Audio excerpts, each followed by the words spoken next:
Paint and Peel is a revolutionary way to clean smoke and soot stains from fireplace fronts and hearths. You simply paint it on and let it dry and peel it off. Here are some application tips that you may find helpful when using Paint and Peel. Tip 1. Use painter's tape around the edges of the area you wish to clean. Apply Paint and Peel on the tape. When dry, this will make removal easier. Tip 2. Be sure to apply Paint and Peel to the correct thickness. Use a penny as a thickness gauge. If the material reaches past his hairline and to his forehead, the material is applied in the correct thickness.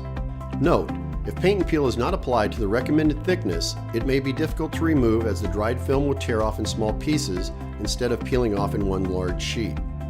This is easily corrected by reapplying Paint and Peel at the correct thickness and allowing it to dry thoroughly before peeling. You can reapply to the entire surface or just over any thin areas that didn't peel off. Tip number 3. Be sure Paint and Peel is thoroughly dry before peeling.